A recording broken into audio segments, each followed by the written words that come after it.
स्वागत है आप सभी का एडवांस डिग्री में। आज हम आपको एनर्जी फ्लो इन इकोसिस्टम पढ़ाने वाले हैं, जो कि आपका काफ़ी इंटरेस्टिंग टॉपिक है और ये आपका बीएससी एमएससी सभी के लिए टॉपिक्स है। तो चलिए देखते हैं। तो ये जो इकोलॉजी होता है और इकोसिस्टम जो होता है, एनर्जी फ्लो यानी कि किसी से एनर्जी लेकर कैसे किसी को कैसे ट्रांसफ़र किया जाता है, ये सभी चीज़ें आज हम पढ़ेंगे।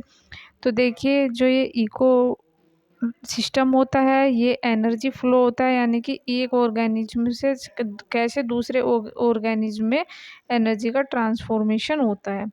तो ये एक साइकिल होती है। जैसे मैं आपको नॉर्मली पहले समझा दूँ, तो देखिए यहाँ पर आपको ये सन दिखाई दे रहा होगा। जब सन से क्या जब रेज निकलती है, वो एनर्जी की फॉर्म में निकलती है। कह सकते हैं जो रोशनी होती है वो एनर्जी की फॉर्म में, यानी कि कोई भी प्लांट होगा वो उसे एनर्जी को एब्जॉर्ब करेगा और फूड का फॉर्मेशन करेगा और need for all the biotic activities. तो यानी कि जो बायोटिक होते हैं कंपोनेंट्स, वो इसे एब्जॉर्ब करेंगे और इसी तरीके से साइकिल चलती रहेगी। मैंने आपको इन्वायरमेंट का टॉपिक पढ़ाया था, वहाँ पर एबायोटिक एंड बायोटिक कंपोनेंट के बारे में बताया था कि एबायोटिक नॉन लिविंग होते हैं और बायोटिक लिविंग ऑर्गेनिज्म होते हैं। तो जो लिविंग और नॉन लिविंग था, मैंने वो भी डिफरेंस बताया था। तो यहाँ पर क्या है, कोई भी सन है वो एनर्जी को लेते हैं और एनर्जी को लेने के बाद में क्या करते हैं, उसे कन्वर्ट कर देते हैं फूड में। यानी कि कोई भी प्लांट फोटोसिंथेसिस की प्रोसेस करेगा सन से एनर्जी को लेके, फिर वो फूड में फॉर्मेशन हो जाएगा, क्योंकि वो कोई भी हर्बीवोर्स जैसे हिरन, शेर आदि उसे खा सकते हैं और अपना फूड का फॉर्मेशन कर सकते हैं। तो only source of the energy, यानी कि ये एनर्जी का एक सोर्स हो गया जो सन होता है। जो सन से जो रेज आती है, तो क्या है, energy source. The existence of the flora and fauna in ecosystem depend upon the cycle of minerals and flow of energy. तो देखिए, सबसे पहले कोई भी सन, देखिए जो सन होता है वो क्या होता है, सोर्स ऑफ एनर्जी। तो क्या होता है, जो सन होता है वो सोर्स ऑफ एनर्जी यानी कि एनर्जी का सोर्स होता है। उसके बाद में जो प्रोड्यूसर होता है, यानी कि प्लांट को जब एनर्जी मिलती है तो वो क्या करता है, फूड का फॉर्मेशन करता है। उसके बाद में प्राइमरी कंज्यूमर होता है, यानी कि जो हर्बीवोर्स होता है, ये प्राइमरी कंज्यूमर होते हैं। जैसे हिरन मान लिया, कोई भी एनिमल मान लिया जो घास खाता है, और हम भी एनिमल में आते हैं। जैसे कि हम फूड का जो फॉर्मेशन करते हैं, जैसे वीट होता है, राइस होता है, तो वो कहाँ से, हमें प्लांट से ही तो प्राप्त होता है। तो वो सन से अपने फोटोसिंथेसिस की प्रोसेस करेंगे प्लांट, और वो प्रोड्यूसर बन जाएंगे और हम जो होंगे कंज्यूमर हो गए, क्योंकि हम प्लांट को कंज्यूम करते हैं। उसके बाद में सेकेंडरी कंज्यूमर होगा जो हर्बीवोर्स को खाएगा कंज्यूमर। फिर उसके बाद में होगा टर्सरी कंज्यूमर होगा।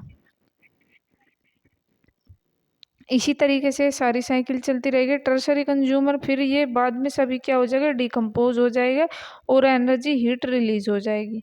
तो देखिए, इसमें एक लॉ होता है, वो मैं आपको आगे बताऊंगी। थर्मोडायनेमिक्स लॉ होता है। इसमें कहते हैं कि एनर्जी को ना उत्पन्न किया जा सकता और ना ही नष्ट किया जा सकता, बस एक्सचेंज किया जा सकता है। यानी कि एक एनर्जी को दूसरी एनर्जी में कन्वर्ट किया जा सकता है।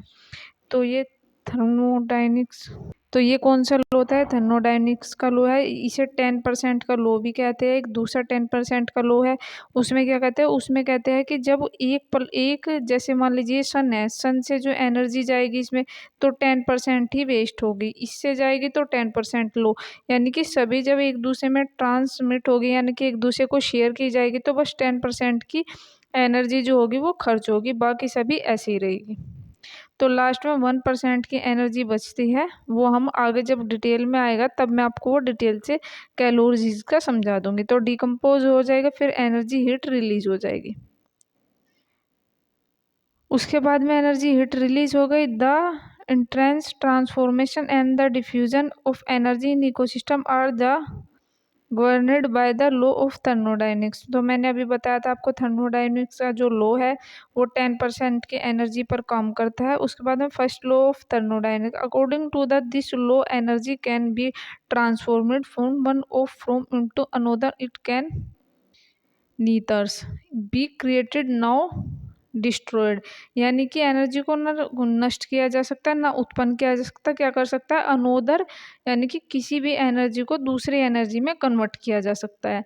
तो ये फर्स्ट लॉ होता है थर्मोडायनेमिक्स। और सेकंड लॉ ऑफ थर्मोडायनेमिक्स ये क्या कहता है? तो देखिए जो सेकंड लॉ होता है थर्मोडायनेमिक्स का, according to this law during the process of transformation of energy some of the transformed energy in the diffuse from the ecosystem in dispersed from.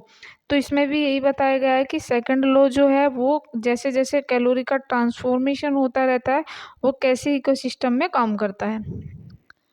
तो अब हम इसमें आगे देखते हैं। एक फ्लो चार्ट आपको दिखाई देगा। तो सबसे पहले आपको लिंडमान गिव ये 10% लो इन्होंने दिया था। ये एक बहुत महान साइंटिस्ट थे जिन्होंने ये सन 1942 में ये लो दिया था। तो सबसे पहले देखिए सन होगा, सन से जो रेज आएगी उसे प्लांट यानी कि फोटोसिंथेसिस की प्रोसेस करके क्या करेगा? अपने फूड का फॉर्मेशन करेगा। तो देखिए मान लीजिए 1000 कैलोरीज है जो सन से जो प्लांट ने लिए वो कितने है? 1000 कैलोरीज है। तो 900 कैलोरीज बच गई क्योंकि 10% का लो का 10% जो है वो लॉस हुआ। उसके बाद में लॉस टू द इन्वायरमेंट, यानी कि इन्वायरमेंट में 10% का लॉस हो गया। उसके बाद में फिर प्लांट को हर्बीवोर्स ने, यानी कि कह सकते हैं कोई भी हिरन हो गया या गाय हो गई या भैंस हो गया या एनिमल हो गया, एनिमल कोई भी हो गया, हर्बीवोर्स ने यानी कि कंज्यूमर ने इसे कंज्यूम किया। उसके बाद में 1000 कैलोरीज थी जो प्लांट लिए matter the available of food, यानी कि फूड के मैटर में अवेलेबल थे। तो कितनी बढ़ गई? 90 कैलोरीज बच गई। लॉस ऑफ द इन्वायरमेंटल, तो वहाँ पर भी कितनी हुई? 10% की हुई। उसके बाद में कार्निवोर्स ने खाए, फिर 10% अवेलेबल एज फूड। तो देखिए कितना हो गई? फिर 10% बच गया, 9% calorie lost of the environment. तो कहाँ पर?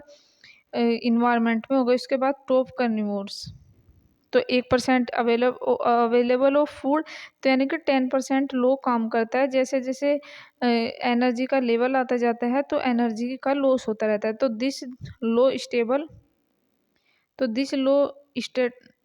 states that only 10% of energy in a food chain out of the total energy is the transformation from on the tropic level of to another. तो देखिए आपको समझ में आ रहा होगा कि ये अनोदर में कन्वर्ट किया जा सकता है, एक एनर्जी से दूसरी एनर्जी में कन्वर्ट किया जा सकता है। इसे ना नष्ट किया जा सकता और ना ही उत्पन्न किया जा सकता। तो आई होप कि आपके समझ में टॉपिक आया होगा। अगला जो टॉपिक होगा हम इसी आपकी इकोलॉजी एंड इन्वायरमेंटल बायोलॉजी से कोई भी नया टॉपिक लेंगे। तो जब तक के लिए आप हमारे चैनल से जुड़े रहिएगा। तो थैंक यू गाइज, मिलते हैं किसी नए टॉपिक के साथ में। जब तक के लिए आप हमें लाइक कीजिए, सब्सक्राइब कीजिए और शेयर कीजिए और कमेंट करके ज़रूर बताइएगा वीडियो कैसा बना है।